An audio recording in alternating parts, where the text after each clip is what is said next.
Hello and welcome to the audio commentary for episode 4 entitled A Deadpool Home Companion. As always, I have Mike Galusik, and with me today I have... Jason Johns. Yes, Jason was the director of cinematography for a lot of the show. Him and Jillian Hardy were that role for basically every episode. This opening sequence was basically Deadpool recapping how things are going in his life, and it's actually funny, it was a last-minute rewrite where originally it was going to be like Deadpool talking about how bad things have gotten and how poor he is, but there was a one-shot that came out just before this where he had basically won a couple $1 million, and so I was like, oh, well, I guess I have to throw that away.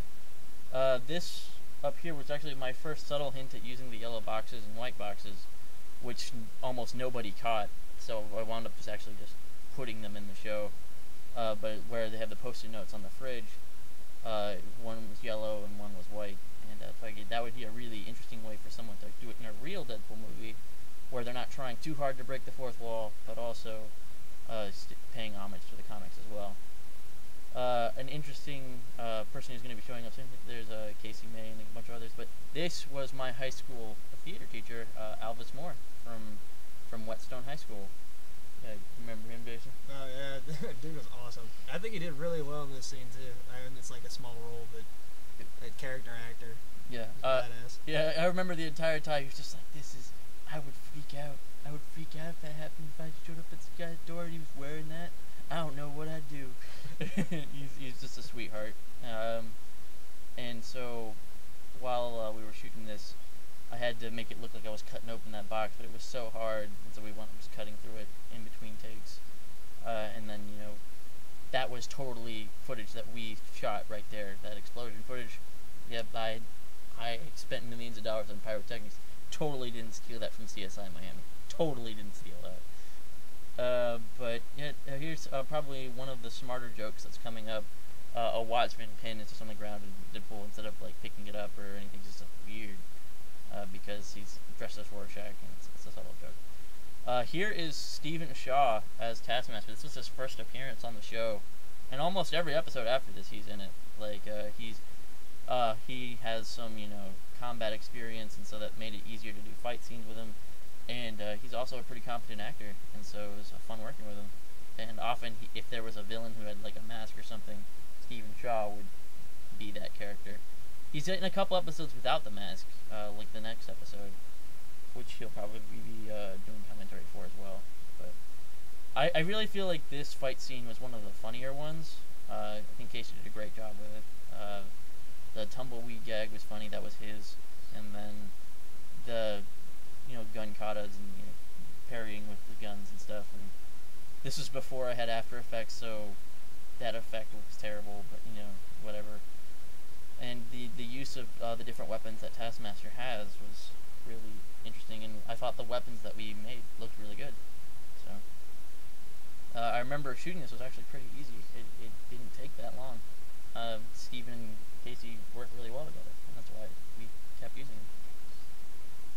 Yeah, this is actually, we had music in this fight scene because we had a musical director who wanted to do music for the show. And then our schedules just weren't working out after that. But I really wish we would have been able to use them a little more, because the next episode doesn't have music in it during the fight scenes, and it really shows, especially in the next episode, because the episode with the Hydra guards, the fight scene is really long, and it feels like it takes forever because there's no music. And that was the episode that I learned that you actually absolutely have to have music there for it to work. Angie Austin made the Taskmaster costume here. She did an amazing job. That mask looks great. We went with the udon-style Taskmaster costume because I always thought that looked better. And also, Deadpool has more experience dealing with Taskmaster in that costume, at least at this time, because he wasn't in the Wade book yet. And look who that guy is! This is my greasy, disgusting debut on film, and I apologize for any acting that I do. I'm terrible in front of the camera. And actually, at this time, I was pretty new to doing any kind of cinematography, so some of these scenes I was responsible for, but they didn't turn out as well as they do later on in the episodes. And that's probably why they just killed me off there as quickly as humanly possible. That was Angie Austin as Typhoid Mary, who had just been revealed to be one of Taskmaster students, and so that was a pretty quick write for me because I had actually just read the issue where that happened, and I thought it lasted really fit in really well with everything. Here's Derek White again as the terrorist, also known as Steve Al Ghul, and it got so fun to write Derek into every episode, just like finding ways that Deadpool can make his life worse in a different way every time, and not necessarily on purpose, but not necessarily on accident either. Like, Deadpool kind of knows what he's doing here, and he kind of knows that he's being an ass, but he doesn't care. So it's fun times. Here's Stephen Shaw as Taskmaster, but pretty soon it's going to be Jason in that suit because it's incredibly noticeable given how much more unmuscular I am than Steven is. And look at this fucking guy right here. Who's that guy? It's John Travolta. A terrible impression of John Travolta by me as this guard guy. And then there's me again in the background. We called these guys the Bandit Banditos because everyone's wearing a bandit over their face. Because there were supposed to be like 15 people for this fight scene, and only like 5 showed up. And so there's Jason again. I apparently wasn't dead from being stabbed in the stomach earlier. And then there's Tom again. Yeah, like we learned a special lesson this fight scene too. Is don't have big fight scenes with lots of people unless you know the people are going to show up, because often they just don't. And that's why we had the Bandit Banditos instead. This is Jason in the suit right here. Notice how much more the pants are sagging in there. No pecs whatsoever on that costume anymore. There's Sean LaHoset. Actually, a funny thing about the fight scene is the first leather jacket guy that I was playing just randomly disappears in the middle of it, because there was another shot where it's me and Tom shooting at him with guns, and Deadpool deflects the bullets like he does in Wolverine Origins, which is one of my biggest problems with that movie. Well, basically everything that Deadpool does is my biggest problem with that movie. But I wound up cutting that because the effects just didn't look that good, and I just posted it as a deleted scene.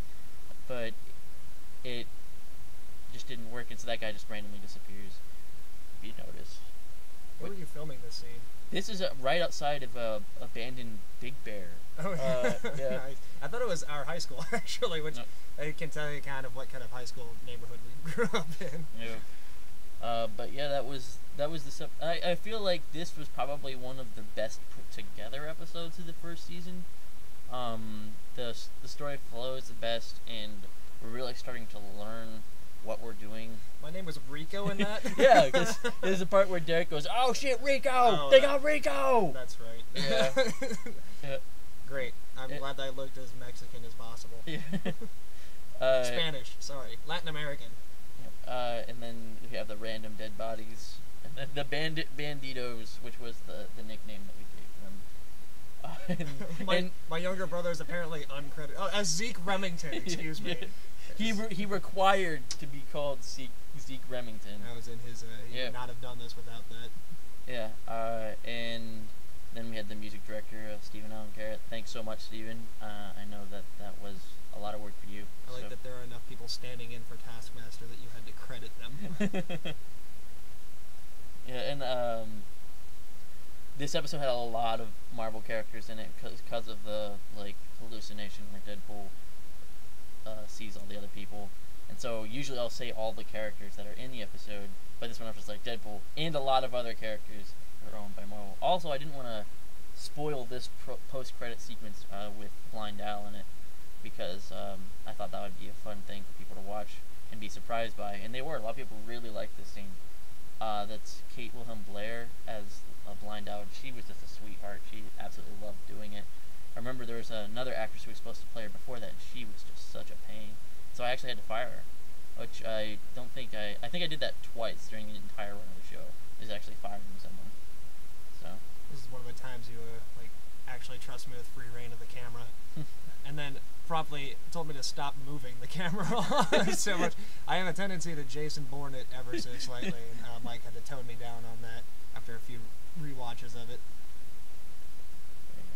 So, final thoughts? was the first one that I had been in. I thought it was a blast, and I mean, I'm pretty narcissistic, so I like watching myself on film, even though I am a terrible actor. Later on, you see me in front of the camera again, and it just gets more and more abysmal. Even towards the third season, I was absolutely terrible, just trash. No, I disagree. But, you know, it's, I guess entertaining and allowed for a lot of blooper reel. Yeah. You really make the blooper reel something special. Like there's always just some shot of you doing something stupid. Yeah, but that's my main goal in any of these is to make sure that I do something stupid. Yeah. All right, well, thanks for watching, guys. That is a disgusting picture. Yes.